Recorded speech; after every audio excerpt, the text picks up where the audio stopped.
Poppin' guys, boy Big Bro Dre, and I'm back with another one for y'all, man. In today's video, I'm gonna be telling you guys 3 reasons why you should not join the military just for the money.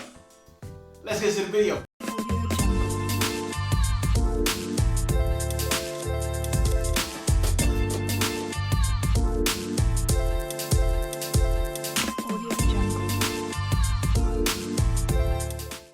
Alright guys, I always start all my videos off by thanking my supporters, subscribers, anybody who's ever donated to the channel, anybody who's ever done anything, anybody's left a comment, anybody's subscribed, anybody's done anything for the channel. I appreciate you guys, and I hope you guys stick with me to the end.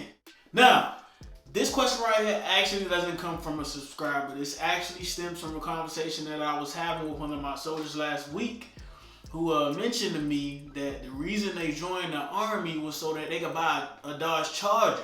Oh.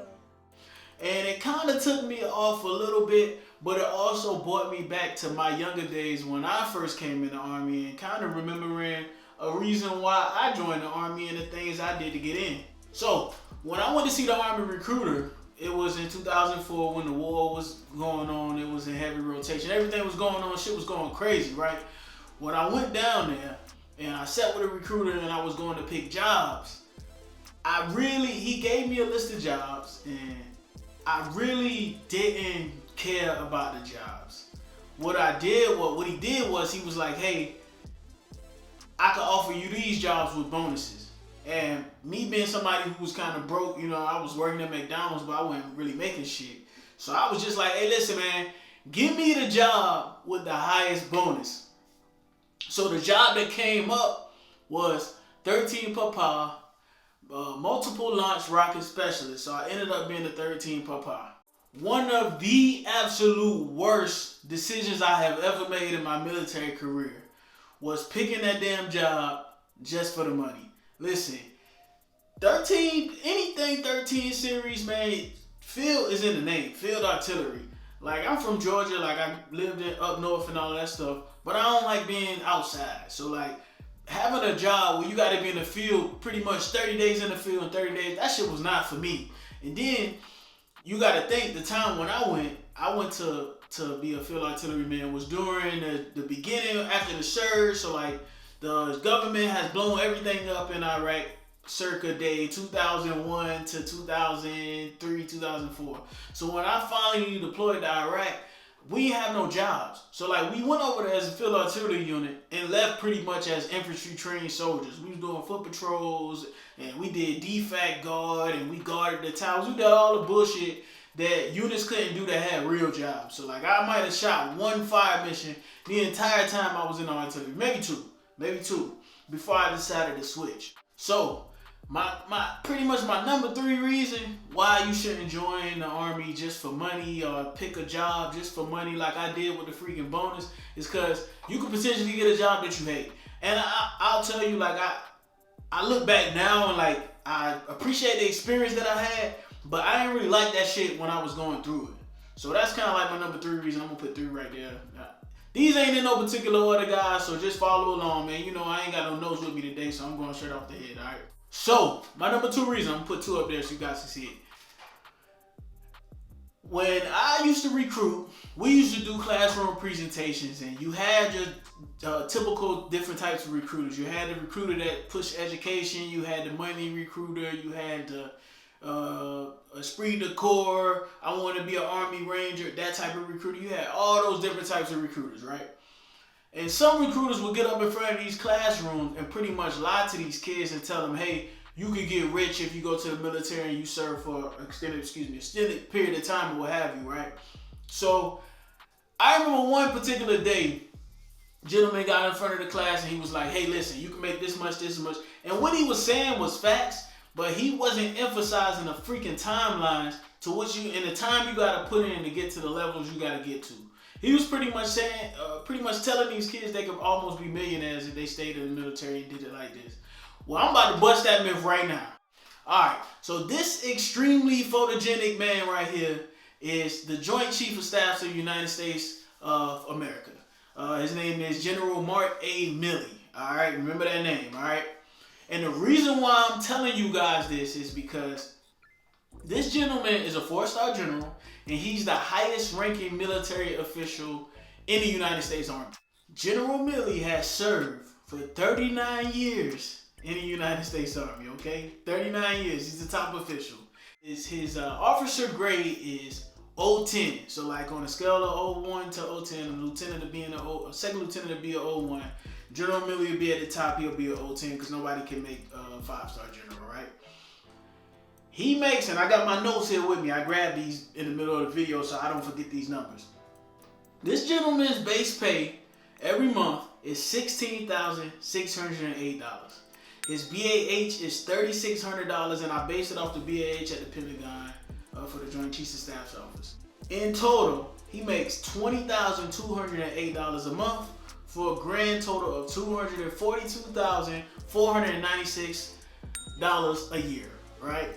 So some of y'all gonna get in the comments and be like, Big Bro Dre, that's a whole lot of freaking money, man. Why would you say I can't get rich in the military? Well, I'm gonna give you 1,000 reasons. I can give you 1,000,000 reasons why these numbers ain't gonna be your numbers. Number one reason is that it's only a small percentage of soldiers that actually get that high in the military. There are only 49 4-star generals in the whole military. That's all branches. All right, it's only 49 of them. Now, you probably won't get there. He had to start his career a long time ago. He's been in the Army longer than I've been alive. All right, and he had to work his way up to that. And another thing you got to take into account is that he has expenses that pretty much have to match those of the people that he works with. He works with the people that work in the White House and work in the cabinet and work for the United States government and congressmen and Senate, the chairman of board. He works with those people, so his expenses have to be matched like that. He can't live in the projects.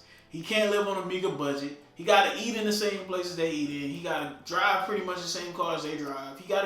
He has to have the level of lifestyle that they have so he can level with them as far as ideas go. It's like when you go into a typical human being goes into a office, and you want to be the person that says, hey, I'm going to treat everybody the same way. But if you meet a guy and he's rich or he's broke and you got more money than him, subconsciously you're gonna judge him a certain way. And that's the same way the military knows this, so they know they gotta pay him that amount of money. Now, does he need that amount of money to survive? Probably freaking not. And does that make him a higher earning man in America? Yes. And DC, not so much, to be honest, because most of those guys that work on Capitol Hill make $150,000, man. A lot of them make a lot of money. So in DC, not so much. So what I'm saying is, if he's the top guy in the Army and you looking to be rich when you come in the Army, you gotta meet that top guy. And most of us will never meet that. I ain't saying you won't, because you might be general quality. You might be the person that supersedes that. You might meet that. You can make $1 million in 5 years. But it's just highly unlikely for you to be the freaking Joint Chiefs of Staff, man. It's only like one of them every like 5 years. I ain't done the research on how many times, if it's election or chose. I think you get picked for it. But bottom line is, number 2 is, most of us won't be 4-star generals.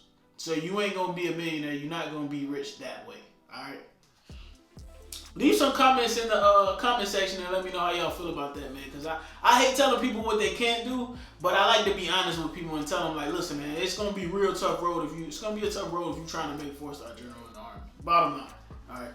All right. So my third reason, and the last one that I can think of right off the top of my head, is that if you do things for money, as fast as money comes, it goes. Okay, it's gone, and it's just not gonna make you happy. Like, money is gonna make your life better than what it was without it, but it's not gonna make you happy, man.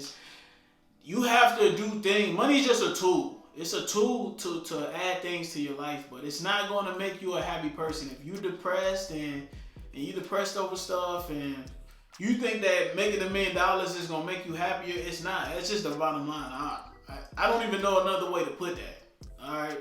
So bottom line, I'm gonna just tell you guys, if you're going to join the military, have some other reasons why you want to do it. Maybe it's something that you want to do for education purposes, or you want some of the training, or you want to do, I don't know, you want an adventure or some shit like that. But what I'm pretty much saying is have other reasons other than money, and don't think that you're going to get rich doing this shit. Because, I mean, you're not going to be broke.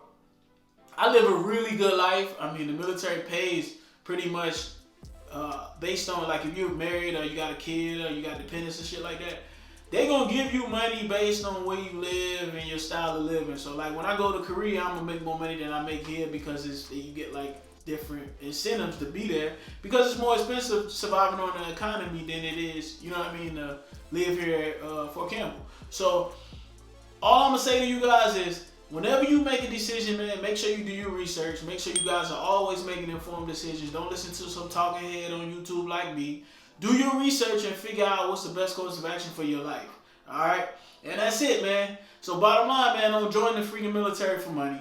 Yes, you can make a substantial amount of money. You can save some amount of money. And I'm going to do a video about that too, because on the other token, I hate when people say that military people are broke or stupid for joining the military. I hate that shit. Because I'm doing a whole lot better than a lot of people. And I hate to get on video stunting and talking shit, but that shit is the truth.